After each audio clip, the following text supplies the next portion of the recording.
Jost Charger. So it's a typical Friday night, friends and I just getting into a drinking game. My friend L has to charge his phone, so he turns around and plugs it into the wall and rests his phone on the ledge behind him. Not even 5 minutes charging, the plug shot out of the wall. The phone flipped off the ledge and onto the ground below. I sat directly across from L and saw the whole thing. There was no one behind him. All four of us were at the table facing each other. We looked around, looked at each other, and then just started laughing so hard, just because of how it all played out. Just started charging his phone and then it shot out the wall. My friend R, the one who lives in the house, claims to hear random noises at night, and believes it's a haunted house. This was my first paranormal experience. I thought it was funny. The ghost was playful. That or angry. How we were getting rowdy. Anyways, what about your experiences? Let me hear it.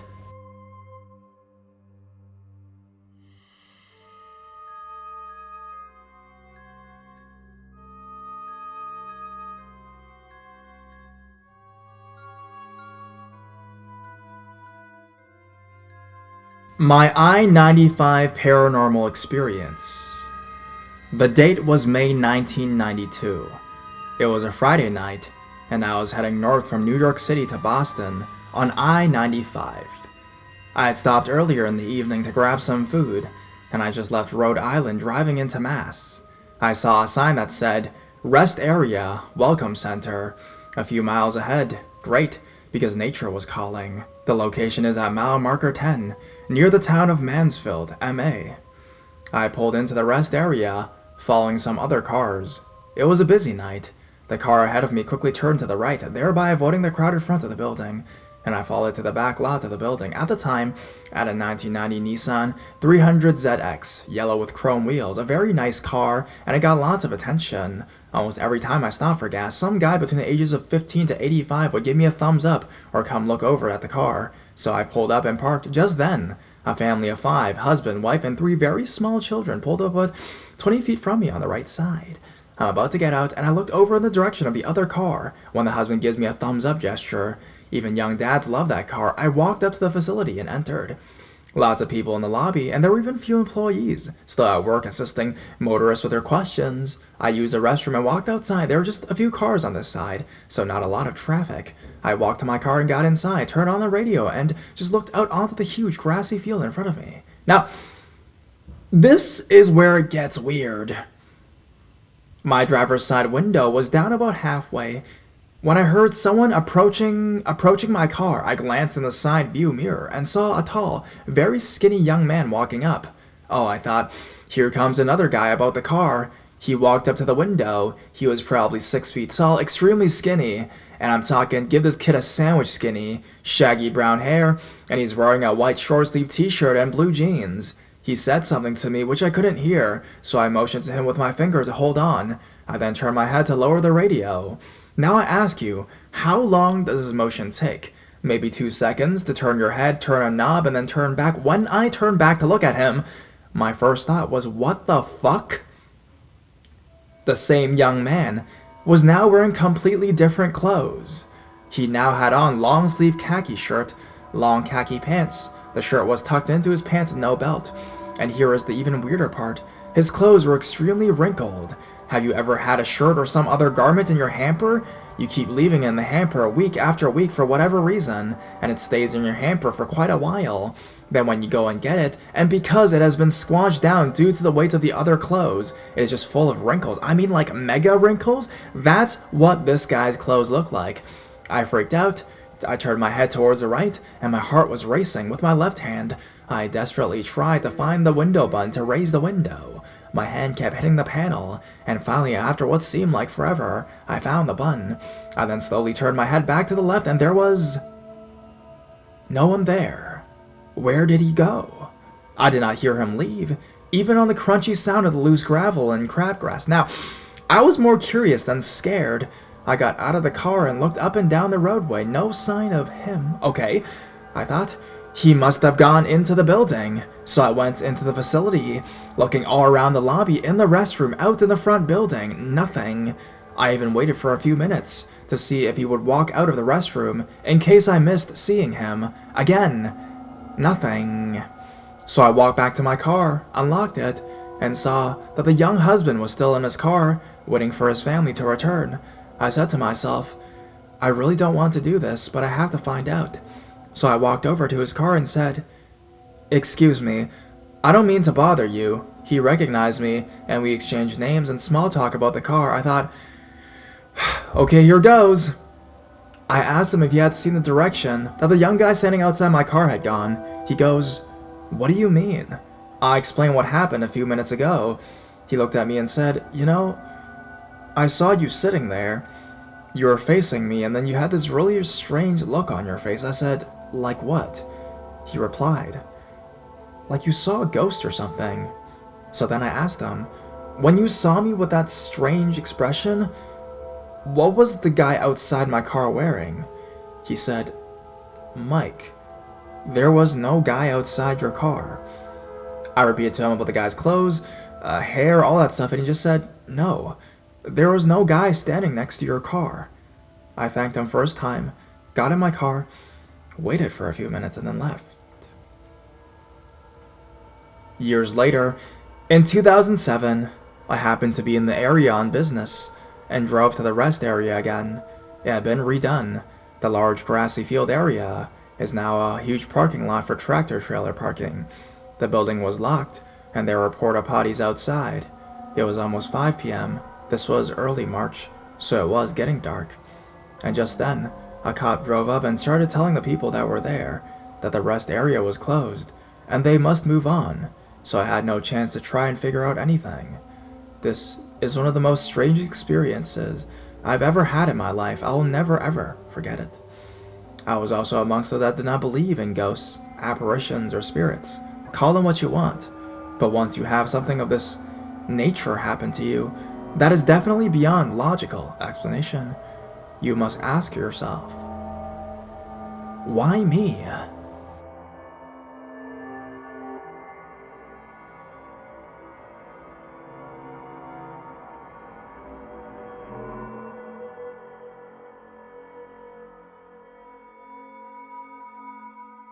Well, they're at it again. I believe, posted here previously about my house. It's not very old, having been built in the 1970s or so. We have lived here for 7 years now and have had various experiences throughout that time. Several people have experienced the different events.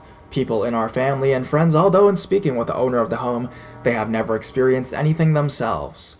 A few months ago, my boyfriend had experienced on 2 separate occasions the sound of banging and thumping upstairs as if someone was moving furniture around the house. The first time, my daughter and I were sleeping upstairs. I tend to sleep fairly heavily because I use earplugs and an eye mask. Any sounds that he was experiencing didn't wake either of us up. The second time, no one was home but him. On Friday night, we were in bed at about 1 a.m. I was watching TV on my phone with the headphones in. That's when I heard the banging. I noticed it over the volume and pulled the earpieces out. It happened a few more times, banging, thumps, like someone was picking up and setting wooden chairs down on the hardwood downstairs. I'd made my boyfriend go downstairs and check everything out, but there was nothing out of place. The doors were all locked, no one was in the house. Where we are located, there aren't any trees or anything near the windows or anything that could be hitting them or the walls of the house. There isn't any access to the side door because of the high levels of snow, and there weren't any prints, so no one was banging on the door. He returned to our bedroom, and a while later it started up again. It continued for several minutes, before stopping at around 2 a.m. The house has been relatively quiet, so it was kind of neat to have them back again.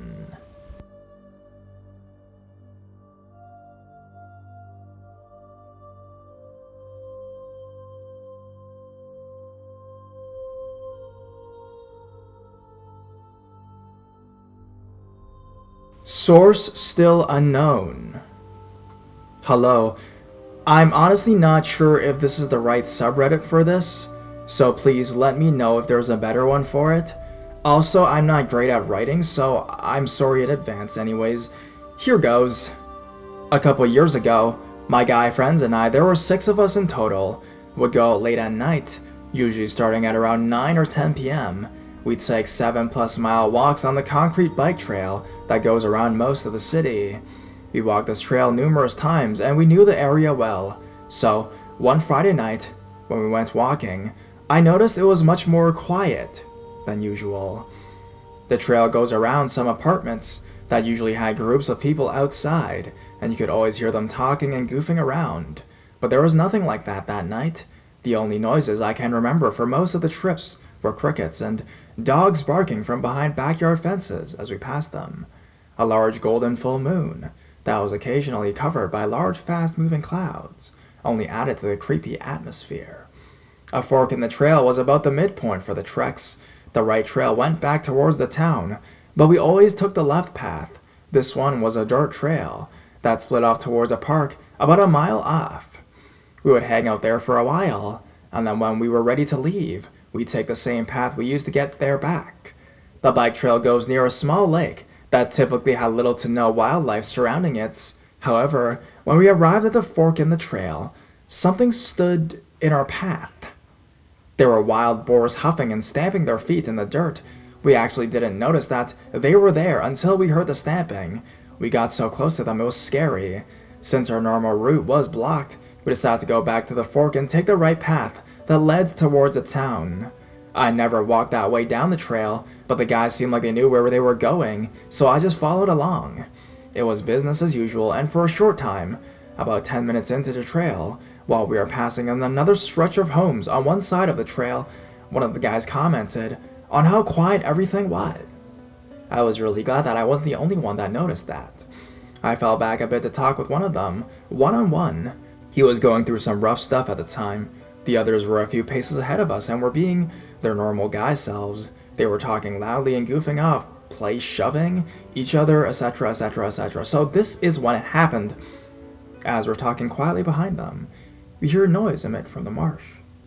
Initially, we couldn't tell what it was, and when we heard it more clearly, it was a flute, or some kind of musical windpipe. We were both obviously freaked out. I listened closer and realized it was playing Mary Had a Little Lamb. We were freaking out. We called up to the other guys, but they said they didn't hear anything. What do you think it could have been? To this day, I haven't figured it out, but I can tell you that I haven't gone back there since.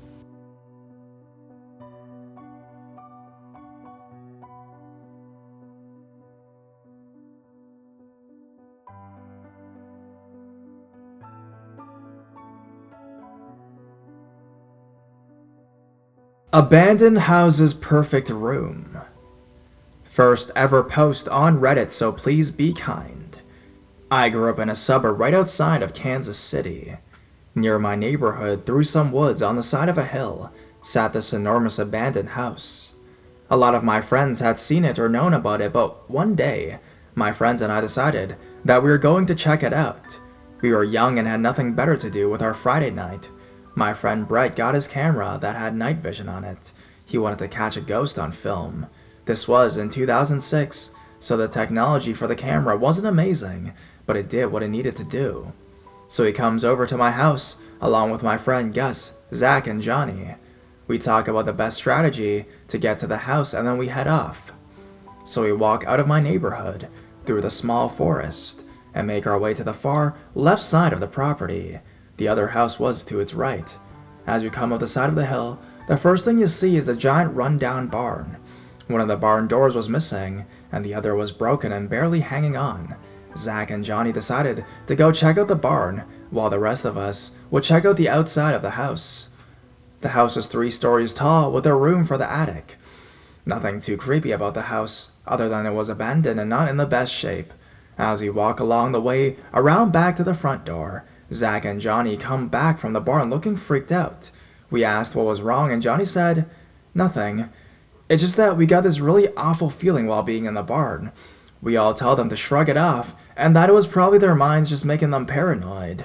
We then go through the front door of the house and walk immediately into the front room.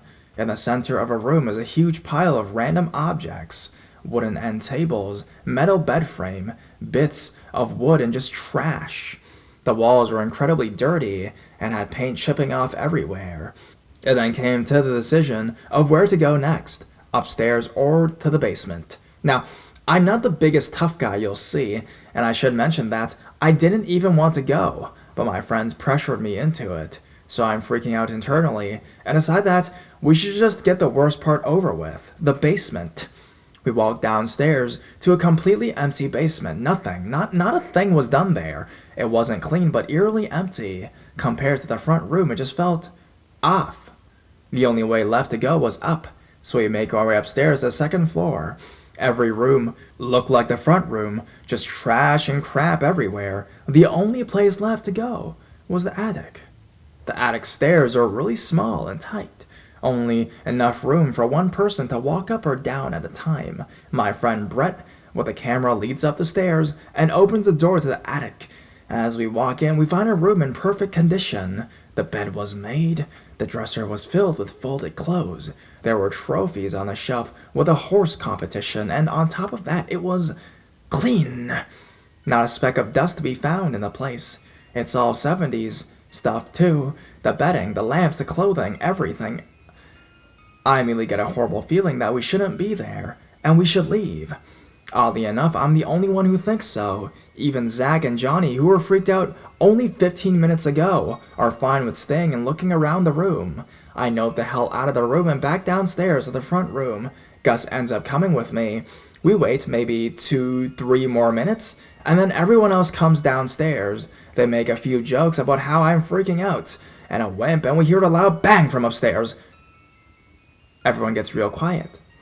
And for a second, no one moves. We all just stare at each other panicked. That's when we hear a very faint click. Brett, being the one who was there actually trying to catch a ghost, says he's going back upstairs to check it out. I say screw that, we all need to get the hell out of this house. Somehow he convinces Gus to go with him, and then Zach, and then Johnny. Now, I either go back upstairs with them or stay alone downstairs, so I decide it's better in numbers, so I go back upstairs with them. We all walk upstairs and make our way to the attic.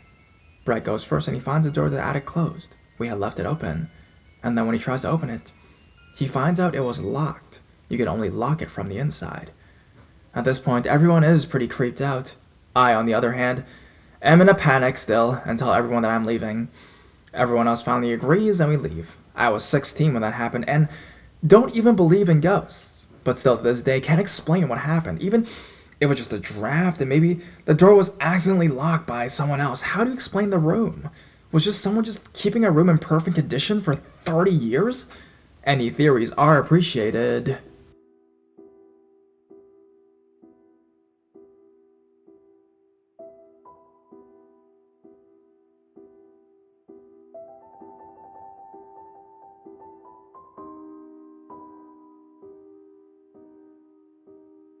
Creepy stuffs. Regarding the house that I mentioned in my earlier stories, let's go to mine and my parents' stories. I've mentioned from previous comments that I believe at least some of the elements and spirits in the house maybe are guarding us or meant no harm. I'll tell my dad's story to support this. It was a usual Friday night, and my dad's buddies just left the house. They were living across the village, which can be seen from the front of the house. By the way, the village where the house is located is also my parents' hometown, so he pretty much knew everyone.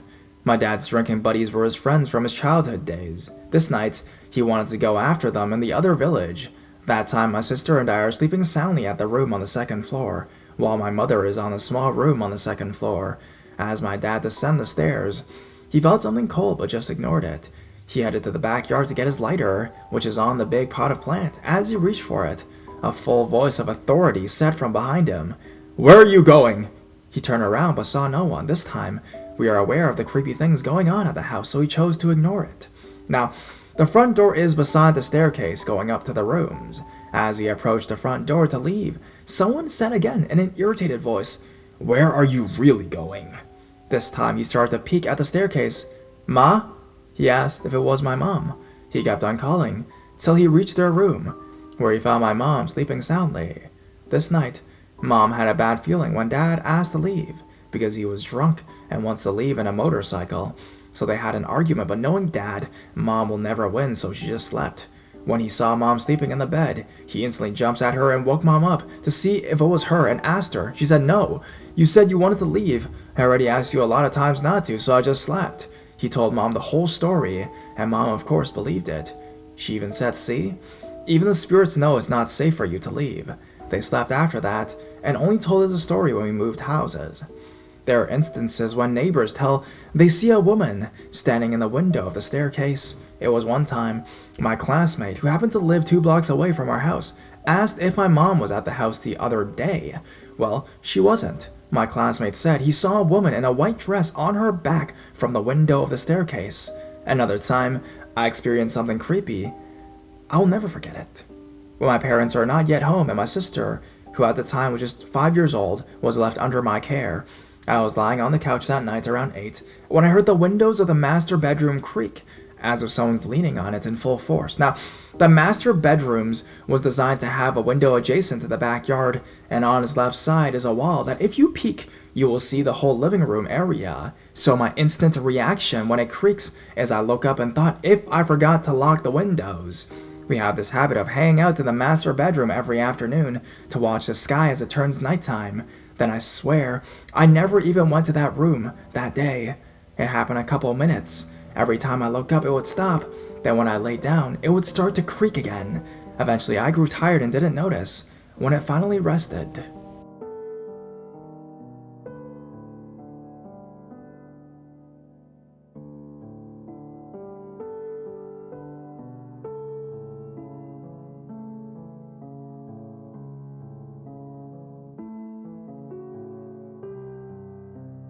billowing black figure? I'm really not sure what happened here. I don't really talk about it because I can't substantiate it. I have some background story to better understand the changes that happened afterwards. I will only refer to who is now my ex as he or him in this experience I had. Here goes. In 2007, I was dating a guy for 3 years. We had moved out of my parents' house and were on our own together. He was generally a really cool dude. Not really a sweetheart, but not a total douchebag. He did like to have a beer or two after work. He likes to go to metal shows, we both did. We had our normal arguments here and there, nothing to really break us up though. But it changed one night. He started listening to music that gave me really bad vibes. I mean the kind where I felt like if I went into another room alone, I'd be hacked with a cleaver in the forehead and then left undiscovered in a hole in the basement. Yeah, that kind of music. I don't remember the band's names he listened to because I tried so hard to ignore the sound or make him use headphones instead. There's no reason he shouldn't enjoy the music he likes just because I get bad vibes, right?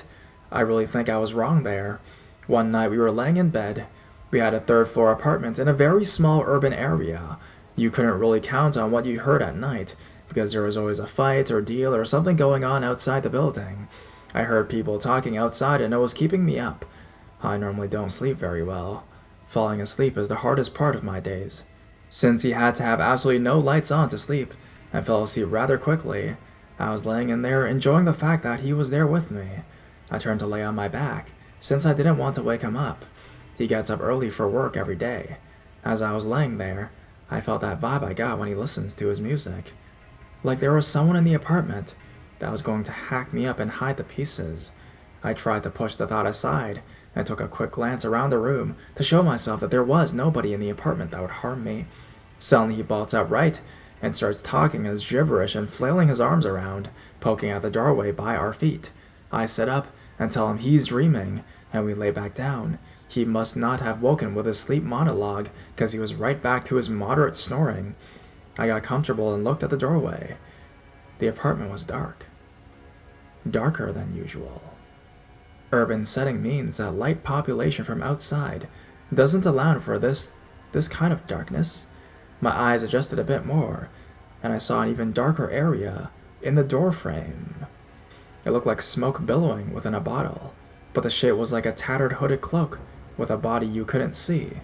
I didn't see defined arms or legs, no real head, but the figure cloak shape was filled out as if a 7 or 8 feet 280-pound figure was standing there. I really don't know how long I was staring at this doorway and the figure I saw. I just had the impending doom feeling. I kept blinking and trying to let my eyes adjust to the darkness. There is no way this is real. Well, this motherfucker moved.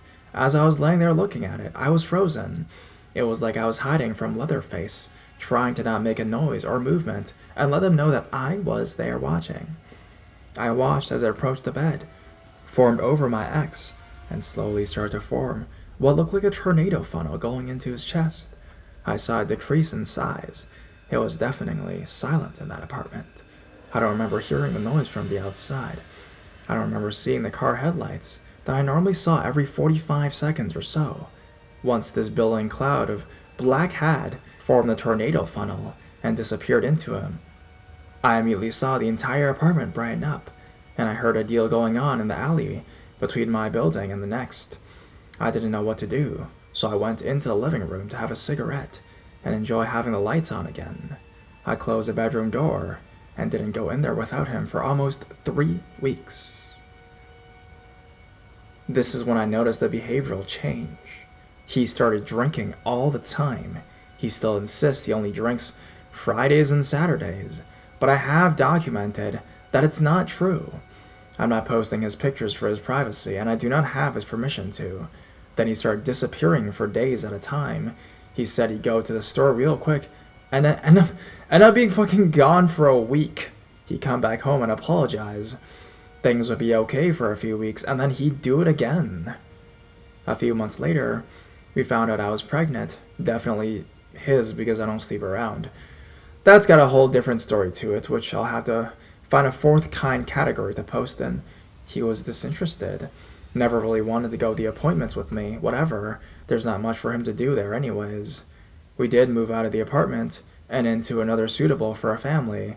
He started to get violent. He would go off into rages for no reason. There were 2 or 3 dishes in the sink. We ran out of milk, and I didn't go to the store yet, but he wanted cereal at 2 a.m. Stupid shit. He'd stand in the bathroom, staring into the mirror for like 20 minutes. I'd ask him if he was okay, and if I can use the bathroom. He starts screaming at me to leave him alone and throwing things at me. We've been split for around 5 years now. Things only got more physically and mentally violent with him. He'd do something, I'd catch him, and he'd give me that creepy Pennywise it smile, like he knew he was doing something that would hurt me, and he was prideful. He was enjoying it.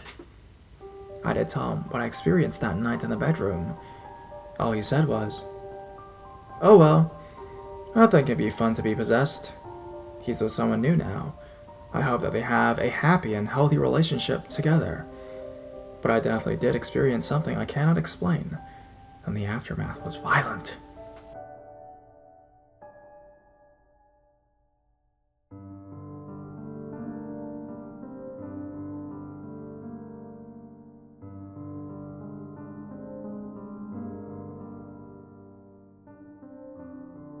Does anyone have any information on this entity, the Gumby demon? On Friday nights, the psychics I see regularly go on paranormal excursions. I guess you could call them that. They take a trip to a nearby cemetery after it gets dark, and will walk around with whatever group they have with them. Take pictures, videos, use the ghost box, that type of thing.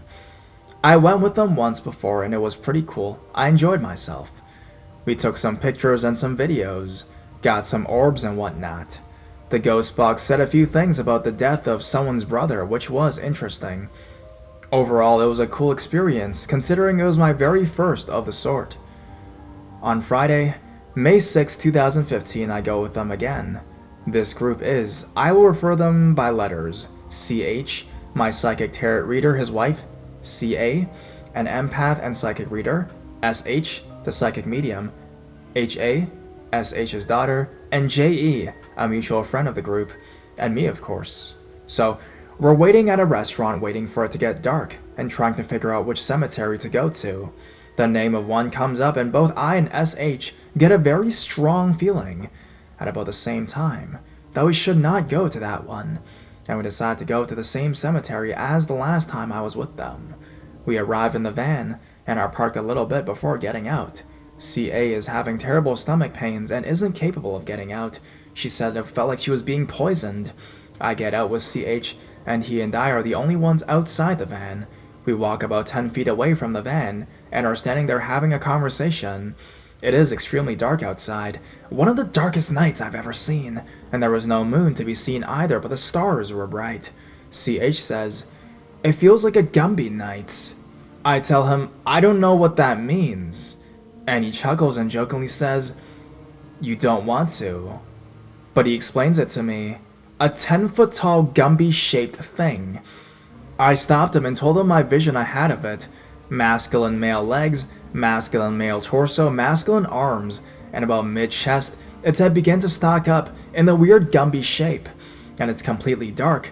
Darker than the dark nights. He said that that's what it kinda looks like, and walks with a slight hunch and watches you like it's very curious, in a, "Whoa, what's going on over there?" kind of way. So, we're standing there having a conversation for about 15 minutes, and occasionally see some movement in the distance, and hearing things around us, noises and some voices. At the same time, CH and I hear something. To me it sounds to our right, and to him it sounds behind us. He said we should get back in the van, and we do. CA is still in pain, but having visions of the dead with their hands cupped up against the van looking in at us. GE is just chillin', HA is asleep in the back, but SH is getting some visions of the Gumby thing about 10 feet from the van and coming towards us. At the time the voice box says, "Go," so we do.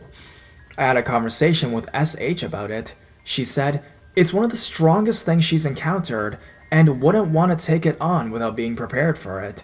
She and I both want to figure out what it is. Does anyone have any information on this or know a source where I could at least check? Since then, I've been really interested in learning all I can about it. I want to figure out what it is. I also asked my pendulum some questions about it. This is what I got. My answers when using pendulums have always been the same. Yes. Left to right swinging, no. Forward and backward swinging, maybe. Clockwise rotation, will not answer. Counterclockwise rotation. Pendulum Q&A. Can I ask questions about the Gumby entity? Yes. Should I ask questions about the Gumby entity? Yes. May I ask questions about the Gumby entity? Yes. Is the entity demonic? Maybe. Is the entity malicious? Will not answer. Does the entity attach itself to people? No. Is the entity the same entity my friend has seen her entire life? No. Can the entity leave the graveyard? Strong yes. Does the entity leave the graveyard? Strong yes. Are the other dead in the graveyard afraid of the entity? Strong yes. Does the entity hurt the other dead? Strong yes. Was the entity at any point a living being? Strong fast no. Does the entity enter homes? Maybe. Does the entity attack the living? Maybe. Does the entity have the ability to attack the living? No. Will I encounter the entity again? Yes. Will I ever physically see the entity? Yes. Is it possible to figure out what the entity is? Maybe. And after that, it just felt like the time to stop.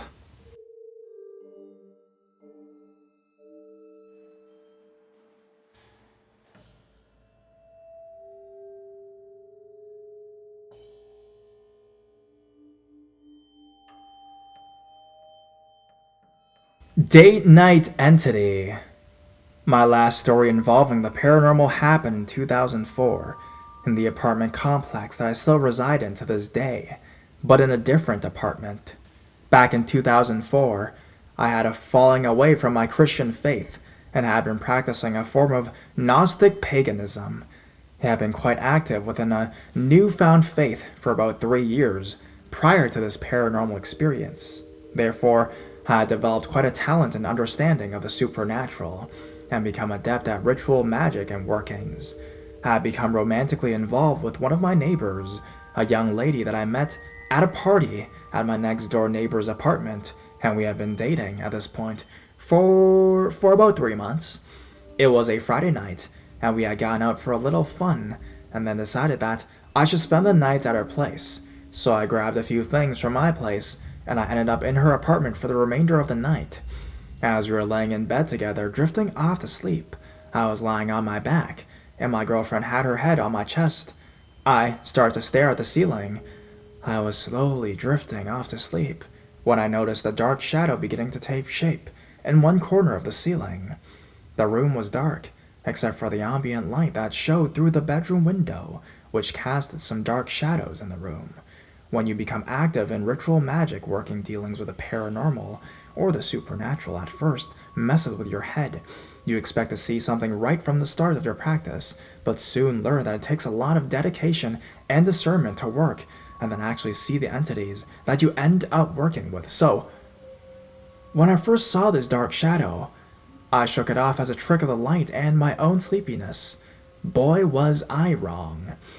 As I lay there, watching the shadow, I began to see it grow bigger and eventually start twirling around in a circle right above the bed. Still not sure what I was seeing at the moment. I just started to get a feeling of dread. As it began to descend towards us, I heard my girlfriend say, "Is that shadow coming at us?" Well, I threw back the covers and sat straight up in bed. Infuriated at this entity, I lurched back towards the ceiling and finally realized I was dealing with something that was real. I grabbed my pants and put them on and started screaming at the shadow. I let loose a barrage at the thing and told it to get out. I saw the shadow lurch forward at my girlfriend, but I stepped in its path and pointed towards the door of the bedroom. If I could physically grab a hold of the thing, I would have, but there was nothing to grab a hold of.